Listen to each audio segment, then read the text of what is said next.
मंच पर विराजमान भारतीय जनता पार्टी प्रदेश के महासचिव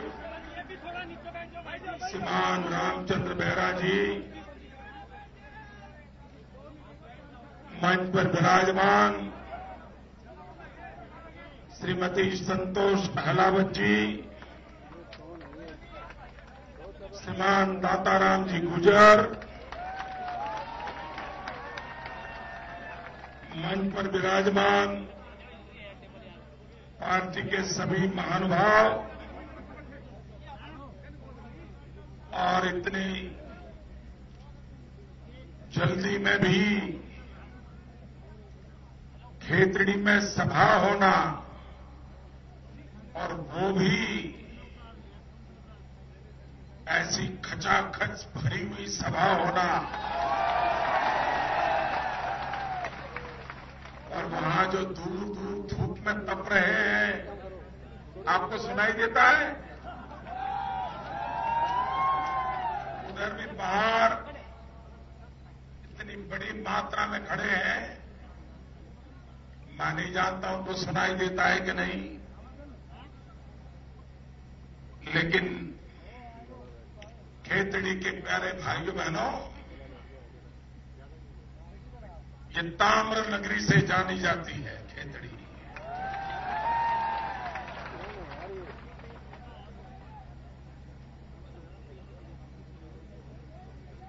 और ताम्र का महत्व हमारे देश में हर शुभ काम में होता है।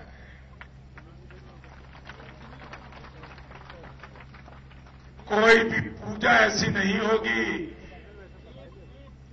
जिसमें ताम्र का बर्तन न हो।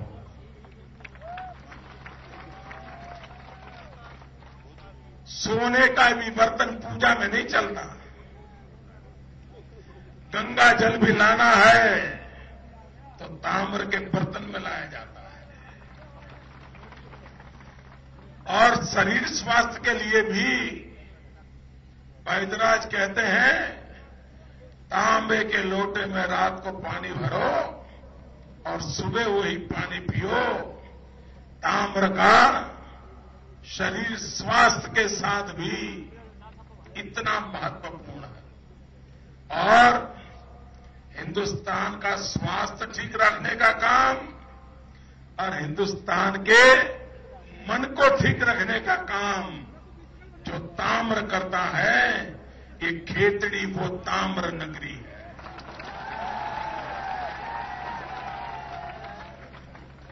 इतना ही नहीं, खेतड़ी ने पूरे विश्व में डंका बजा दिया था। स्वामी विवेकानंद 3 बार खेतड़ी में आए और एक खेतड़ी की ताकत देखो। जब वो यहां आए तब तो वो नरेंद्र थे,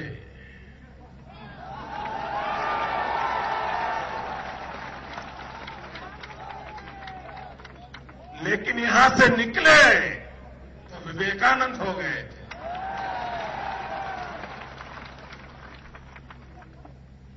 और ये खेतड़ी की ताकत है कि जिसने विवेकानंद नाम तो दिया और विवेकानंद को एक नया चेहरा भी दिया।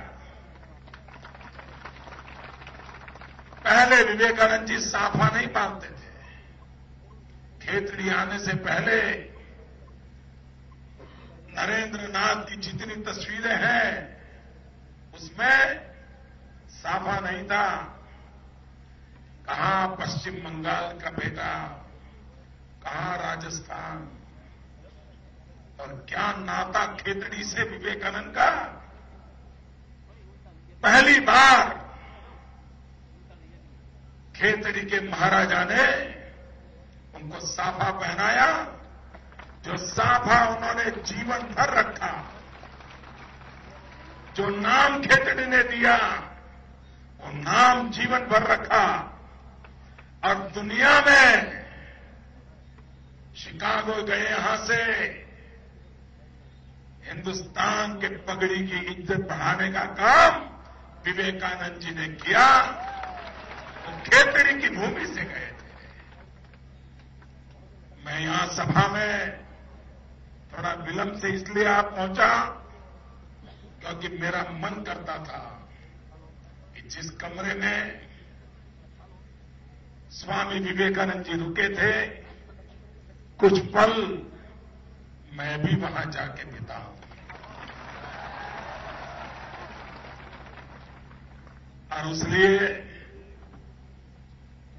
मैं यहां आने से पहले वहां चला गया, क्योंकि वही मेरी प्रेरणा है। उन्होंने दरिद्र नारायण सेवा करने का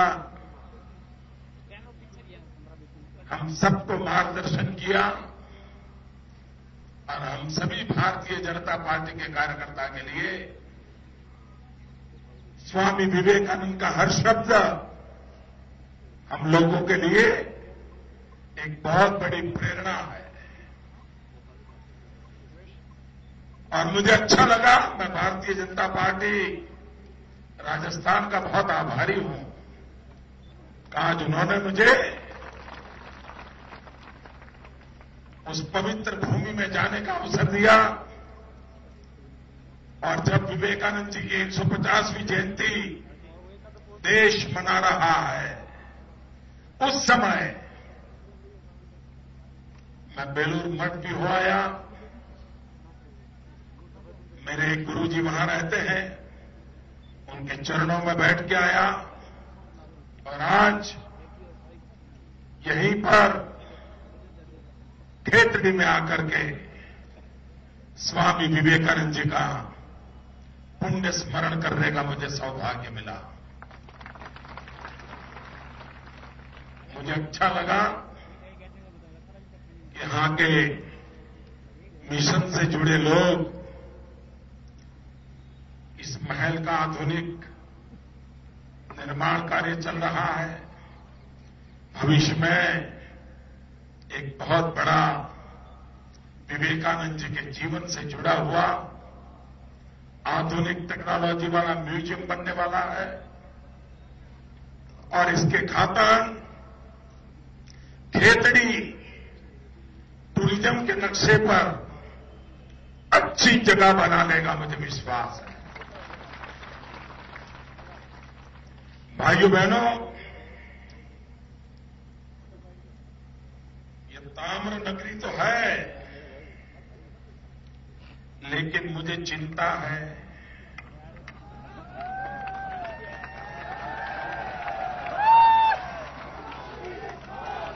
आपको पता चल गया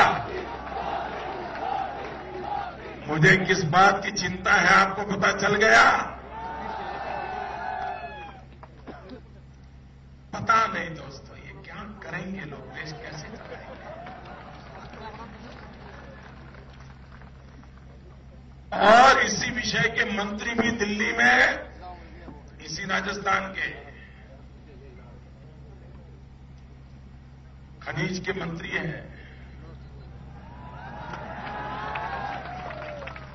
और यहां कारखाना बंद होने के कगार पे खड़ा है। जो लोग रुपया नहीं बचा पा रहे, रुपया, वो कारखाना क्या बचा पाएंगे? देश का रुपया लुढ़क रहा है,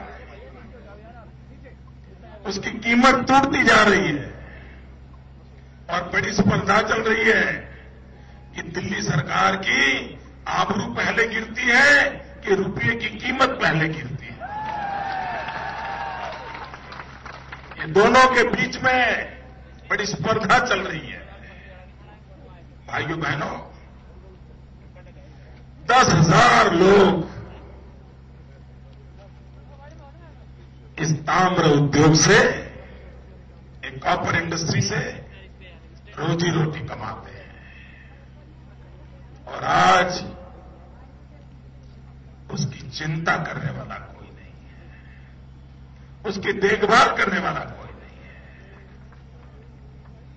और दिल्ली सरकार का जो पॉलिसी पैरालिसिस है, वो पॉलिसी पैरालिसिस के कारण दिल्ली सरकार को जो लकवा मार गया है, उसके कारण सबसे बड़ा संकट पैदा हुआ है रोजी रोटी का। भाइयों बहनों, इन लोगों के हाथ में जब तक देश है, उनके हाथ में जब तक प्रदेश है, बर्बादी के सिवा कुछ नसीब नहीं है। मान लीजिए भाइयों बहनों, इस सरकार की आबरू कैसी है?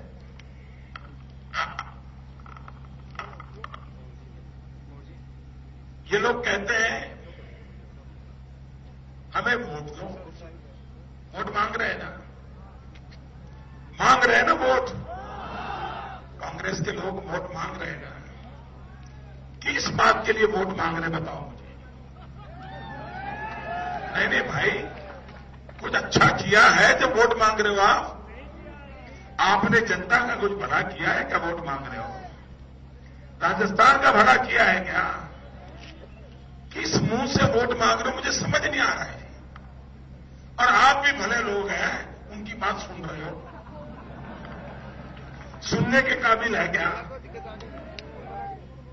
आप देखिए, जिस सरकार को कोर्ट ने लताड़ा हो, राजस्थान की हाई कोर्ट ने लताड़ा हो और बहुत बुरे शब्दों में लताड़ा हो और कहा हो कि अगर ये नहीं चला सकते हो तो छोड़ दो, ये सुप्रीम, आपकी राजस्थान की हाई कोर्ट और सुप्रीम कोर्ट दोनों ने लताड़ा इनको। आपको राज करना नहीं आता है, ये भी कह दिया। आपको सरकार चलाना नहीं आता, ये भी कह दिया। आपको कोर्ट के हुक्म में भरोसा नहीं, ये भी कह दिया। आप कोर्ट को भी मानते नहीं, ये भी कह दिया। आपको लॉ एंड ऑर्डर की परवाह नहीं, ये भी कह दिया। इस देश की सुप्रीम कोर्ट कहे कि आपको काम करना आता नहीं है, इस प्रदेश की हाई कोर्ट कहे आप निकम्मे हो, फिर भी बैठे हैं। और इनकी हिम्मत देखो साहब, इसके बाद भी वोट मांगने आए।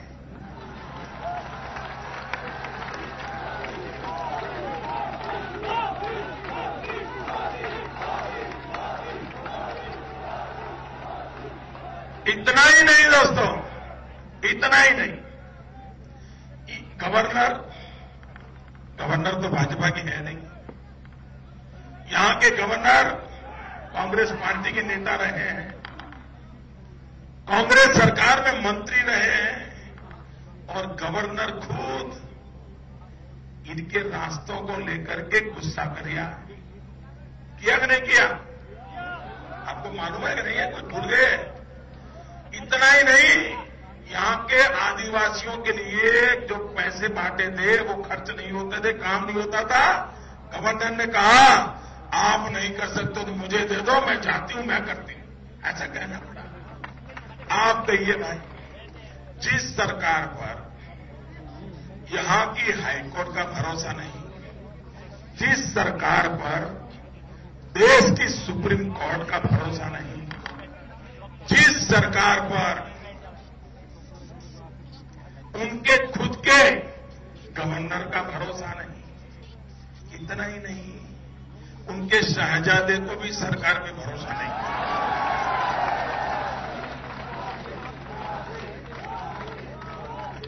उनको भी भरोसा नहीं है।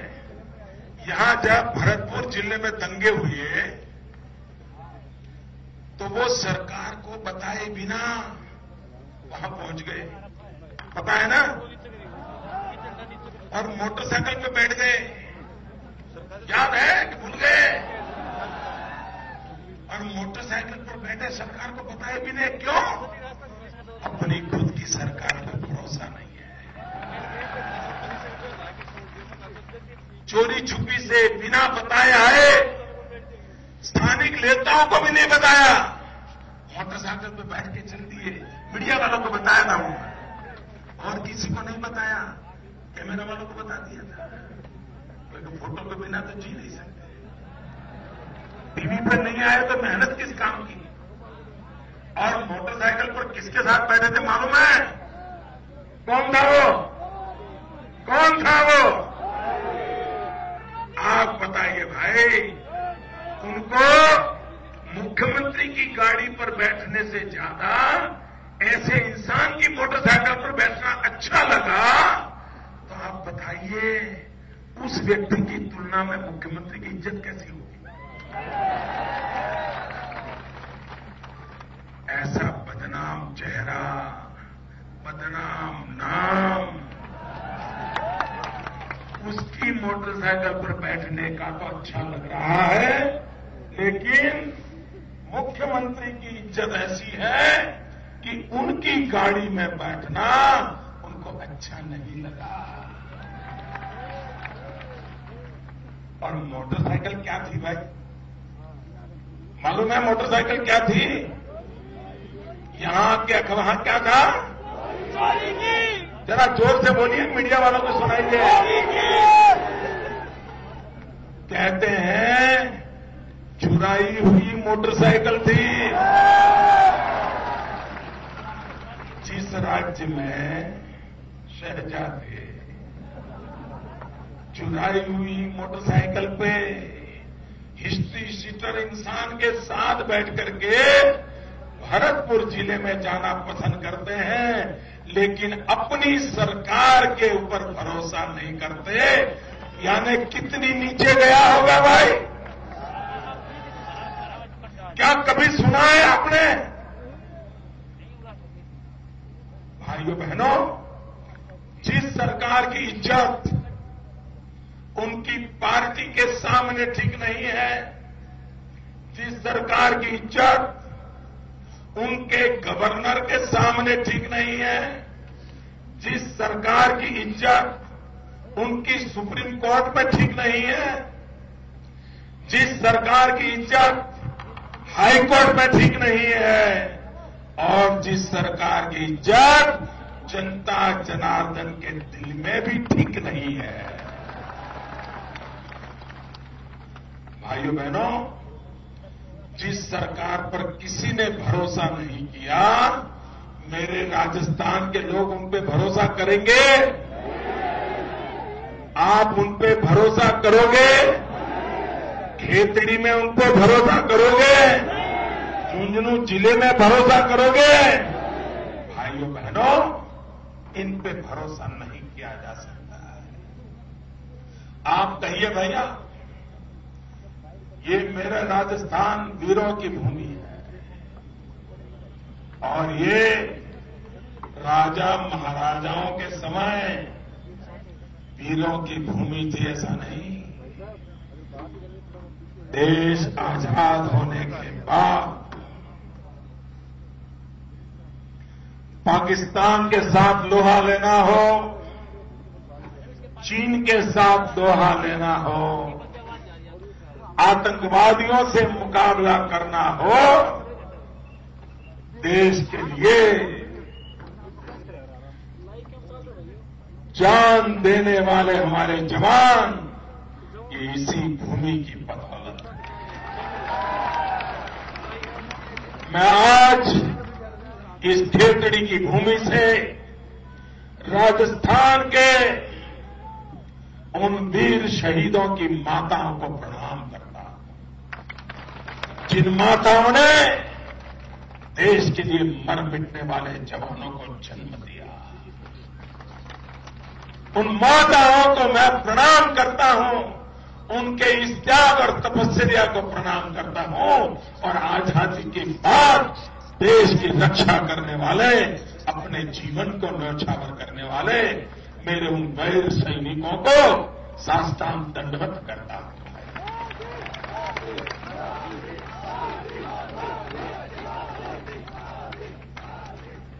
भाइयों बहनों, आप मुझे कहिए, देश के लिए शहीद होने वालों का सम्मान होना चाहिए कि नहीं चाहिए? जरा बोलो तो, जरा पीछे वाले बोलो तो।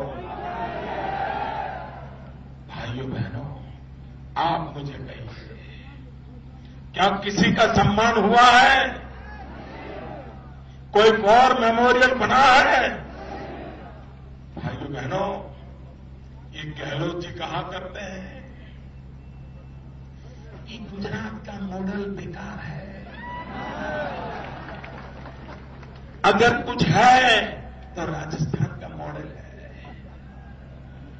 अरे इस देश को भगवान बचाए कि राजस्थान मॉडल कहीं लागू न हो जाए, जिसको सुप्रीम कोर्ट लताड़ती है, जिसको हाई कोर्ट लताड़ती है, जिसको गवर्नर लताड़ता है, ऐसा मॉडल चाहिए क्या? और अगर मॉडल ही देखना है तो श्रीमान अशोक गहलोत जी 8 तारीख के बाद आप बेकार हो जाएंगे।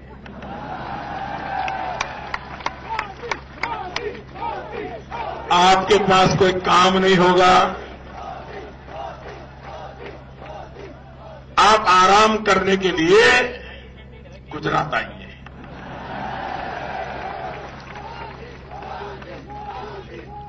और उनका बेटा मेरा दोस्त है, इसलिए मेरा ये तो अधिकार बनता है, मैं कह सकता हूं कि परिवार के साथ आप आइए, मेरे मेहमान बनिए और मैं आपको कच्छ के रेगिस्तान में ले जाऊं।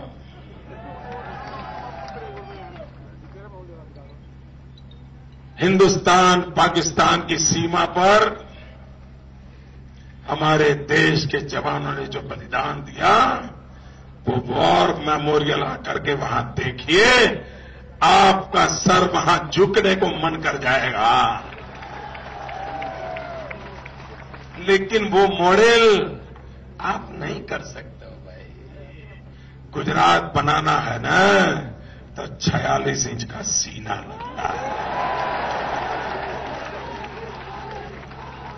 ऐसे गुजरात नहीं बन सकता और आप नहीं बना सकते हो। भाइयों बहनों, आप कहिए ये तो वीरों की भूमि है, सैनिकों की भूमि है, हर मां की कोख से देश का रक्षक पैदा होता है इस भूमि पर। भाइयों बहनों, आप मुझे कहिए, सेना के जवानों के सर काट लिए जाए और सर लेकर के पाकिस्तान भाग जाए और मेरे दिल्ली की सरकार का खून न खोले, क्या ऐसी सरकार पे भरोसा करोगे? क्या ऐसी सरकार के रहते प्राण देने का मन करेगा? क्या ऐसी सरकार रहते शहीद होने का आनंद आएगा? भाइयों बहनों, जो सरकार जिस भूमि से इतने वीर सैनिक पैदा होते हो, उस भूमि को एक सैनिक स्कूल नहीं दे पा रहे, सैनिक स्कूल नहीं दे पा रहे। आपको सैनिक स्कूल मिलनी चाहिए कि नहीं मिलनी चाहिए? आपका भाग्य बदलेगी कि नहीं बदलेगी? जो मरने के लिए तैयार है, देश के लिए शहीद होने के लिए तैयार है, क्या आप उनकी चिंता करने को तैयार नहीं? भाइयों बहनों, उनको समझ ही नहीं है क्या करना चाहिए, कुछ समझ नहीं है। और इसी के कारण भाइयों बहनों, देश तबाह हो रहा है। अटल बिहारी वाजपेयी जब प्रधानमंत्री थे, एनडीए की सरकार थी, अभी तो नए नए प्रधानमंत्री बने थे, लेकिन देश की रक्षा, देश का स्वाभिमान, यह उनकी प्राथमिकता थी। और इसलिए अटल बिहारी वाजपेयी थे जिन्होंने राजस्थान की धरती पर पोखरण में अणु विस्फोट करके दुनिया को बता दिया हिंदुस्तान क्या है। और जब पहली बार अणु विस्फोट किया तो सारी दुनिया चौंक गई। ये अटल बिहारी वाजपेयी, ये भाजपा वाले अपने आप में समझते क्या है, अणु शक्ति बनने के लिए निकले हैं। और क्या किया, सारी दुनिया ने हिंदुस्तान पर आर्थिक प्रतिबंध लगा दिए, भारत से नाता तोड़ दिया। 1 घंटे के भीतर भीतर सारी दुनिया खिलाफ हो गई। अगर कोई ढीला ढाला होता ना तो कांपने लग जाता। अब क्या करेंगे, आर्थिक संकट आएगा, दुनिया से नाता टूट जाएगा, कोई भी डर जाता। लेकिन ये भाजपा है, भाजपा। ये अटल बिहारी वाजपेयी थे, उन्होंने कह दिया ये तुम्हारे प्रतिबंध की ऐसी की तैसी। और 2 दिन के बाद फिर अणु विस्फोट किया मित्र, फिर से किया। दुनिया को पता चला ये कुछ तीसरी मिट्टी के लोग हैं, ये झुकने वाले लोग नहीं हैं, ये देश के लिए जीने मरने वाले लोग हैं। और भाइयों बहनों, और तब हिंदुस्तान की आर्थिक स्थिति का संकट पैदा हुआ, सारे विश्व ने आर्थिक संकट पैदा कर दिया। भारत के पास विदेशी मुद्रा घाटे में चले गए। ऐसे संकट के समय वाजपेयी जी ने दुनिया में रहने वाले भारतीयों को आह्वान किया। और भाइयों बहनों, इतने बड़े संकट के बावजूद भी रुपये की कीमत अटल बिहारी वाजपेयी ने गिरने नहीं दी। दुनिया भर का तूफान आया, रुपया ताकत से खड़ा था। और ऐसे लोग आज बैठे हैं, अर्थशास्त्री प्रधानमंत्री बैठे हैं, आज रुपया आईसीयू में पड़ा है, आईसीयू में पड़ा है। भाइयों बहनों, देश कैसे चलाना, राज्य कैसे चलाना, इनके बस का रोग नहीं है। आप मुझे बताइए भैया, आपके इस जिले को पीने का शुद्ध पानी मिलता है? जरा जोर से बोलो ना, मिलता है? खेती के लिए पानी मिलता है? नहीं मिल रहा है ना? कौन जिम्मेवार? कौन जिम्मेवार? भाइयों बहनों, मैं आपको बताता हूं, राजस्थान और गुजरात दोनों के हवामान में कोई ज्यादा फर्क नहीं है।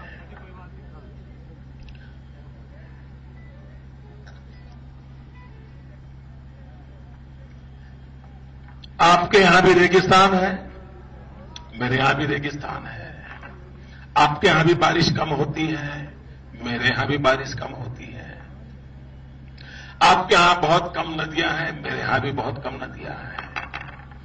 लेकिन भाइयों बहनों, हिंदुस्तान पाकिस्तान की सीमा पर हमारे जो जवान तैनात है, जो इस भूमि के भी बच्चे वहां काम करते हैं, पीने का पानी नहीं था उनके पास, सेना के जवानों के पास, बीएसएफ के जवानों के पास। 900 ऊंट थे, 900 ऊंट।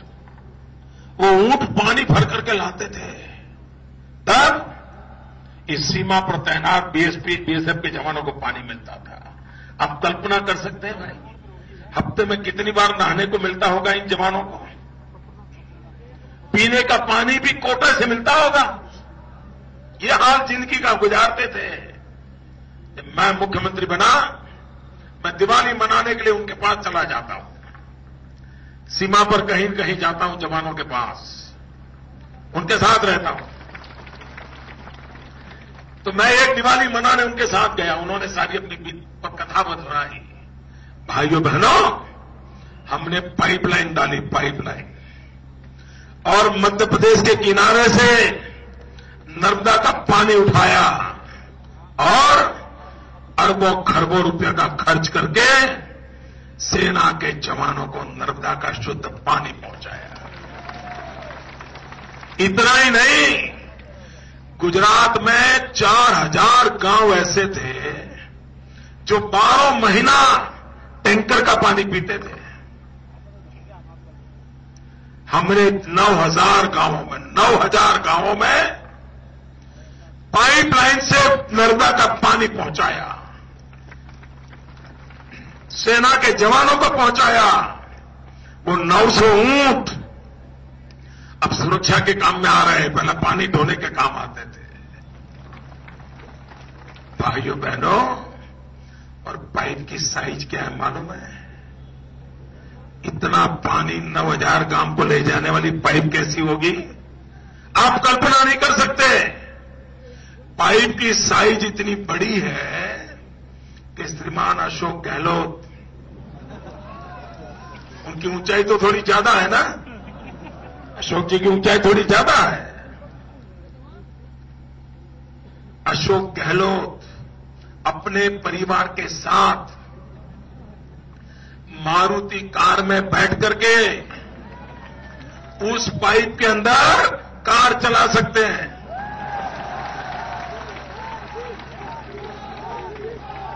इतनी बड़ी पाइप है, वो मारुति कार लेकर के सड़सड़ाहट पाइप में निकल सकते हैं। इतनी बड़ी पाइपलाइन लगा करके पानी पहुंचाया है, और ये सारा काम ये 6 साल में हुआ है। दोस्तों, क्या यहां की सरकार नहीं कर सकती थी आपके पानी के लिए? करना नहीं है। खेती का विकास क्या नहीं हो सकता है? यहां की बंजर भूमि में भी हो सकता है। भाइयों बहनों, मेरा कच्छ वैसा ही जैसा आपका इलाका है। आज कच्छ में से मैंगो, आम दुनिया में एक्सपोर्ट होता है। दोस्तों, अगर करने का इरादा हो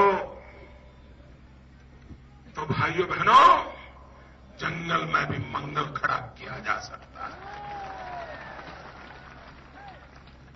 लेकिन ये कांग्रेस की सरकार, उनका विकास में विश्वास नहीं है। भाइयों बहनों, विकास अगर करना है, 3 महत्वपूर्ण बातों पर बल देना होता है। एक, कृषि विकास होना चाहिए। दूसरा, मैन्युफैक्चरिंग का विकास होना चाहिए, उद्योग लगने चाहिए। जवान थोड़े इधर उधर होते रहिए ताकि पीछे वालों को दिखता रहे, आपकी भी तबीयत ठीक रहेगी।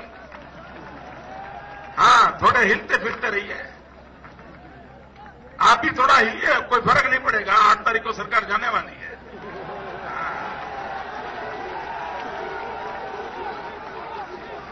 आपकी तबीयत भी अच्छी रहे। देखिए भाई, भले मैं गुजरात से आया हूं, लेकिन आपके स्वास्थ्य की मैं चिंता करता हूं।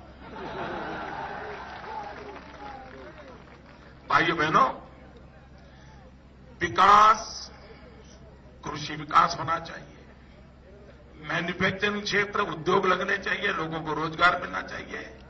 और तीसरा होता है सर्विस सेक्टर, सेवा क्षेत्र। इन तीनों को बराबर बराबर विकास होना चाहिए, तब जाकर के विकास होता है। भाइयों बहनों, ये तीनों के विषय में राजस्थान की वर्तमान सरकार ने बंटाधार कर दिया है। बंटाधार, क्या ऐसी बंटाधार सरकार को फिर से लाना है? ऐसी बंटाधार सरकार को फिर से लाना है? आप देखिए, जब वसुंधरा जी थी तब आपके राज्य का विकास दर था 9%, 9% था। ये महाशय की सरकार आने के बाद सिर्फ 4.9% हो गया, 5 से भी कम। मुझे बताइए, ये मध्य प्रदेश, ये राजस्थान का घाटा हुआ कि नहीं हुआ? राजस्थान का घाटा हुआ कि नहीं हुआ? भाइयों बहनों, जब वसुंधरा जी थी, यहां का कृषि विकास दर था 4% से ज्यादा, हिंदुस्तान की एवरेज से भी ज्यादा था। लेकिन इनके रहते हुए वो कृषि विकास दर हो गया 4 में से 2.5%। ये राजस्थान का घाटा हुआ कि नहीं हुआ? जरा बोलो ना। सर्विस सेक्टर, राजस्थान का लोहा माना जाता था सर्विस सेक्टर में। सर्विस सेक्टर में प्रमुख बात आती है टूरिज्म। आज आगरा के बाद सबसे ज्यादा टूरिस्ट कहीं आते थे तो राजस्थान में आते थे। भैरव सिंह शेखावत ने टूरिज्म को बढ़ावा देने के लिए इतना काम किया था कि मजबूत नींव डाली थी, और उसके कारण यहां टूरिज्म बहुत तेजी से बढ़ रहा था। पूरे हिंदुस्तान का जो टूरिज्म था उसमें 5% अकेले राजस्थान का हिस्सा था। ये बहुत बड़ा होता है। भाइयों बहनों, वसुंधरा जी की सरकार के जाने के बाद ये 5% में से 2.25% आ गया। बताइए, आधा हो गया। ये आपका घाटा हुआ कि नहीं हुआ? और जब टूरिज्म कम हो जाता है तो नौजवान बेरोजगार होता है। ऑटो रिक्शा वाले को काम नहीं मिलता है, टैक्सी वाले को काम नहीं मिलता है, गेस्ट हाउस वाले को मिलता नहीं है, होटल वाले को मिलता नहीं है, चाय बेचने वाले को मिलता नहीं है। और जब चाय बेचने वाले को नहीं मिलता तो मुझे दुख जरा ज्यादा होता है, क्योंकि मेरा उनसे सीधा नाता है, मेरा उनसे सीधा नाता है। चाय बेचने वाला, पकौड़े बेचने वाला, सब बेचारे भूखे मरते हैं। ये पाप किसने किया? जरा बोलो तो। भाइयों बहनों, ऐसी सरकार को विजयी बनाएंगे क्या? ऐसी सरकार को रहने देंगे क्या? और भाइयों बहनों, इस बार तो ऐसे विदाई दो, ऐसे विदाई दो ताकि कभी वो बर्बादी का मंजर न कर सके, ऐसी विदाई दो। हर कोने में से साफ कर दो भैया, एक भी कोना बचना नहीं चाहिए। करोगे ना? पक्का करोगे? लेकिन भाइयों बहनों, हर बूथ में जीतना पड़ता है, तभी असेंबली जीती जाती है। बूथ को विजयी बनाओगे, अपने अपने बूथ को विजयी बनाओगे, पक्का? मैं दोबारा आके पूछूंगा कितने बूथ में विजय पाया। भाइयों बहनों, ये दिल्ली की सरकार जिसका विकास में विश्वास नहीं है, उनके शब्द में ताकत नहीं है, उनके इरादे नेक नहीं है, वे मौज करने के लिए सरकार में आते हैं, चुनाव जीतने के लिए सरकार चलाते हैं और कोई एजेंडा नहीं होता है। भाइयों बहनों, ऐसे लोगों पे भरोसा करोगे? जरा पूरी ताकत से पीछे से आवाज आनी चाहिए। ऐसे लोगों पे भरोसा करोगे? आपके राजस्थान का भाग्य उनके हाथ में छोड़ोगे? आपके और 5 साल बर्बाद करोगे? और दूसरा है भैया, 200 दिन के बाद दिल्ली में तो सरकार बदलना पक्का है। दिल्ली में भाजपा की सरकार बनने वाली है। अगर राजस्थान में भाजपा की सरकार हो, दिल्ली में भाजपा की सरकार हो, आपके तो 2-2 हाथ में लड्डू है, 2-2 हाथ में। दोनों सरकारें मिलकर के राजस्थान का विकास इतना करेंगे, भाइयों बहनों, जो पिछले 60 साल में नहीं हुआ, उतना काम वसुंधरा जी करके दिखाए। आपसे आग्रह करता हूं, वसुंधरा जी को मुख्यमंत्री बनाने के लिए भारतीय जनता पार्टी के कमल के निशान पर बटन दबा करके 1 तारीख को भारी संख्या में मतदान करें, भारतीय जनता पार्टी को विजयी बनाएं, राजस्थान का भाग्य निर्धारित करें। आपको बहुत बहुत शुभकामनाएं। भारत माता की, भारत माता की।